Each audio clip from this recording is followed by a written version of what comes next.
Como te comentaba en el video Clustering jerárquico en R, el objetivo de las técnicas de clustering es encontrar las similitudes que existan entre individuos u objetos por medio del análisis de sus características. Para realizar dicho análisis en Python, utilizando Jupyter Notebook, lo que haremos será lo siguiente. Abrimos la carpeta en la que queremos crear el archivo.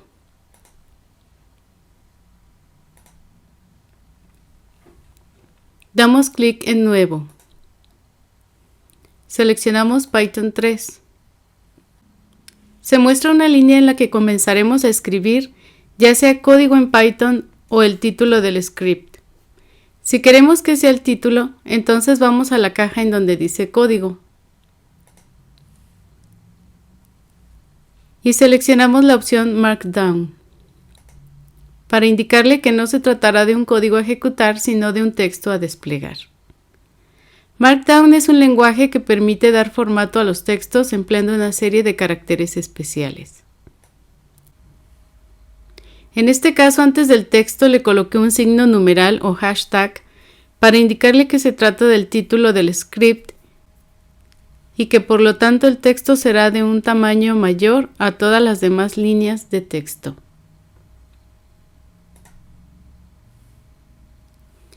Voy a dar clic en Run para que lo ejecute, esa línea. Daré un clic en el signo más para agregar una línea.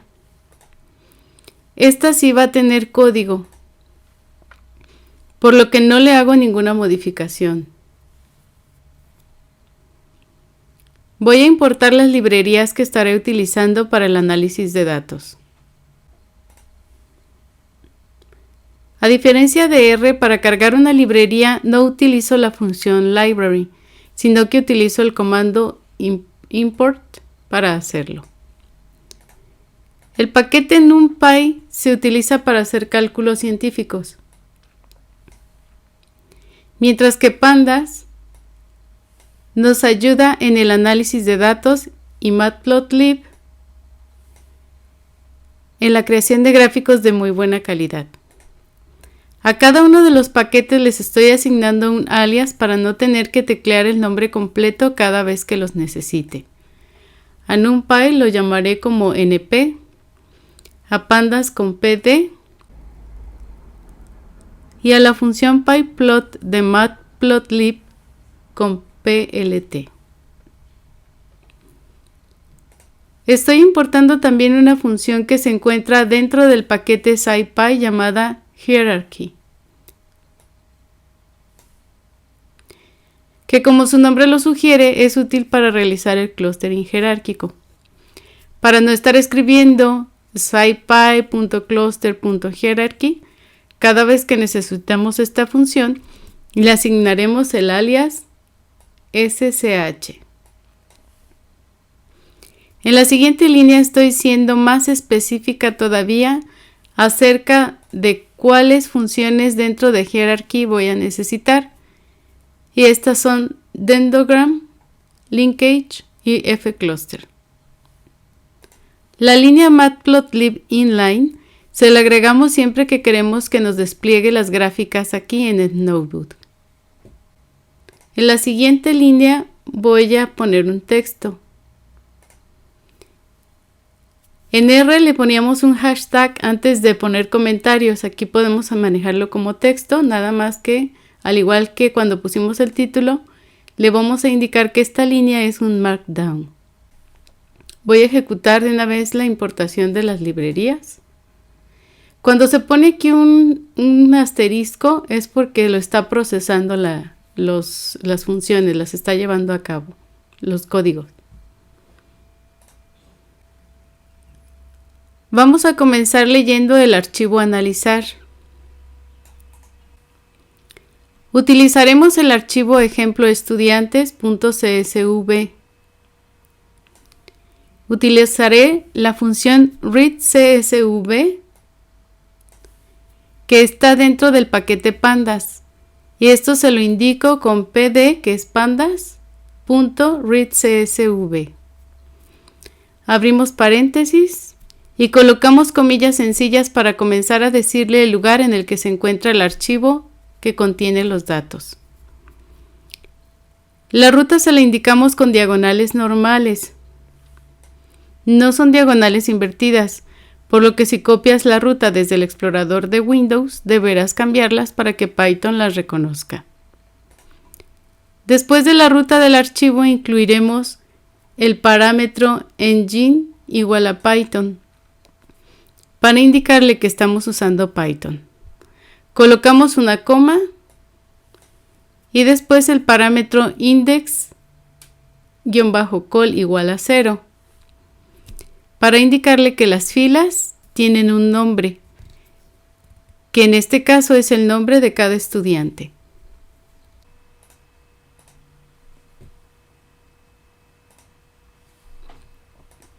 Vamos a ver si se cargó correctamente la información de las variables.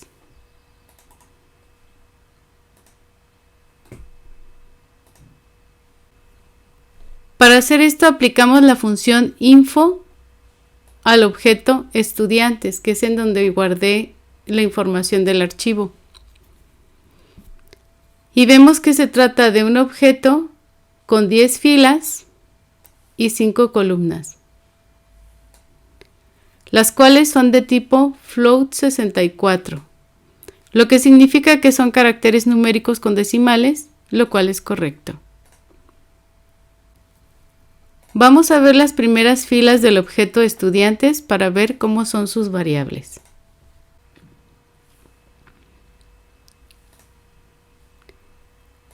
Con la función head le pedimos que solamente nos traiga las primeras líneas. Y en este caso podemos ver que las columnas contienen las calificaciones de 5 materias, que son matemáticas, ciencias, español, historia y deportes. Para llevar a cabo el análisis, necesitamos extraer los datos del objeto estudiantes, para lo que utilizamos la función elog aplicada al objeto estudiantes, y con esto le indicamos la ubicación en la que se encuentran. Dentro de los corchetes colocamos 2 puntos para indicarle que queremos que traiga todas las filas. Colocamos una columna y dentro de otros corchetes le indicamos las columnas que queremos, separándolas con comas. Queremos la columna 0, Python empieza en 0, la columna 1, 2, 3 y 4. Cerramos los primeros corchetes, que son estos, colocamos un punto y agregamos la palabra values para indicarle que queremos extraer los valores que se encuentran en esas posiciones. Y como vemos aquí ya nos trae un array con todas las calificaciones. Ahora sí vamos a crear el dendrograma, que es el árbol mediante el cual se presenta el clustering jerárquico. A este texto le coloqué 2 asteriscos antes y 2 asteriscos después, para indicarle a Júpiter que lo quiero en negritas. Si lo corremos, aquí me dio error porque no le puse que era R Markdown. Ahora sí, lo voy a correr. Ahora sí vamos a crear el dendrograma con la función linkage. Esta función lo que hace es ir agrupando los individuos en base a su similitud. Le indicamos el nombre del objeto que contiene las características de cada individuo, que sería calificaciones. Y le decimos que queremos que utilice el método ward para agrupar los clusters. Ahora le vamos a pedir que nos realice la gráfica del dendrograma.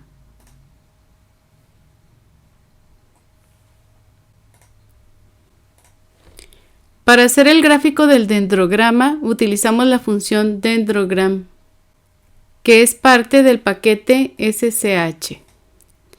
Si te interesa conocer más acerca de la interpretación del dendrograma y las matemáticas detrás de la generación del mismo, En mi canal tengo un video que habla acerca de esto y lleva por nombre Clustering Jerárquico Aglomerativo, explicación matemática. Una vez teniendo el dendrograma, vamos a crear los clusters.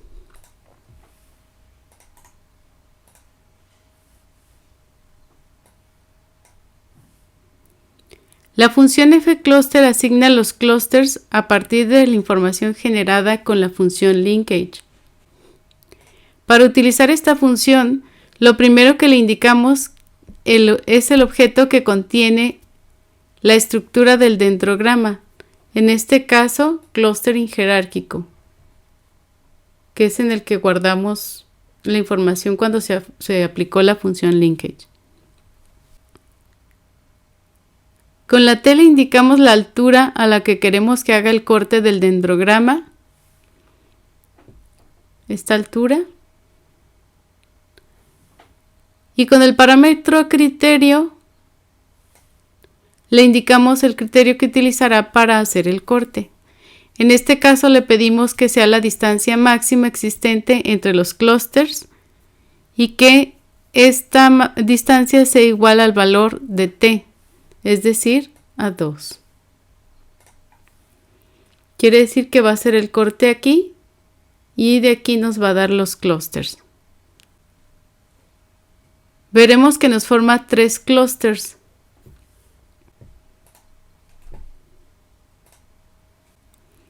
Al clúster 1 pertenecen los estudiantes que se encuentran en las posiciones 1, 2, 5 y 7,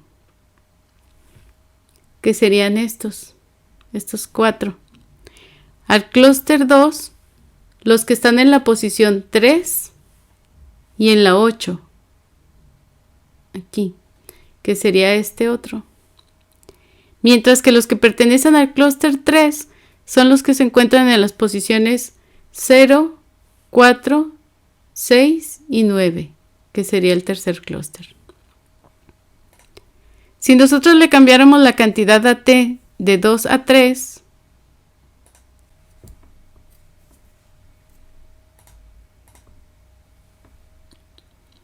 veremos que no cambia la cantidad de clusters que le asigna a los estudiantes, debido a que si hacemos un corte en el dendrograma a la altura igual a 2, aquí, se forma la misma cantidad de clusters que si hiciéramos el corte a una altura igual a 3.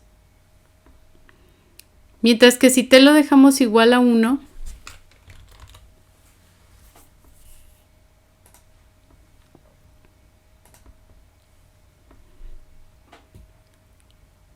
se formarán 8 clusters, que es la cantidad de ramas del dendrograma que se cortarían si yo dibujara una línea horizontal en 1. Aquí estaría cortando 1, 2, 3, 4, 5, 6, 7 y 8 ramas. Estaría haciendo 8 clusters. Voy a dejar la cantidad de t igual a 2 para que me forme 3 clusters, al igual que lo hicimos con el código en R.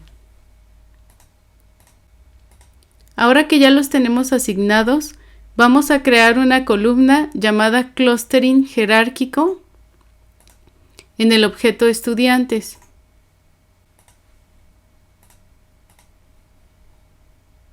En la que guardaremos el número de clúster al que pertenece cada alumno.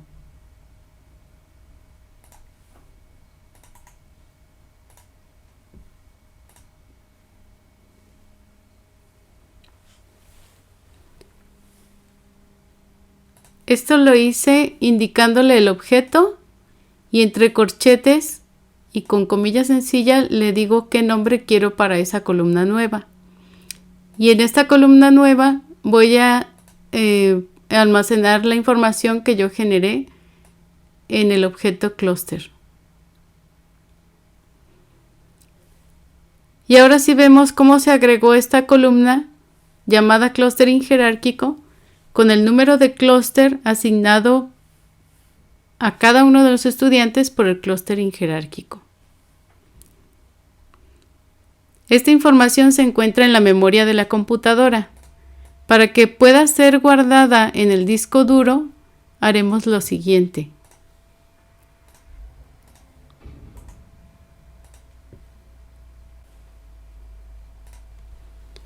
Utilizamos la función toCSV aplicada al objeto estudiantes, indicándole la ruta en que queremos grabar el archivo y el nombre del mismo, incluyendo la extensión CSV. Lo vamos a correr. Ahora vamos a ir al explorador de Windows para ver ya ahora sí el archivo CSV guardado en la computadora y ver cómo sí se generó, ya se guardó esta información. Son las 8:44 de la mañana del 28 de febrero y vamos a ver que ese archivo se generó en este momento.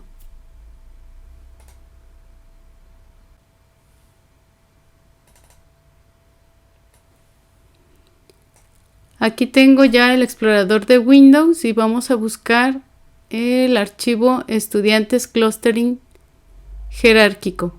Y aquí está, se generó a las 8:44 el 28 de febrero y lo abrimos.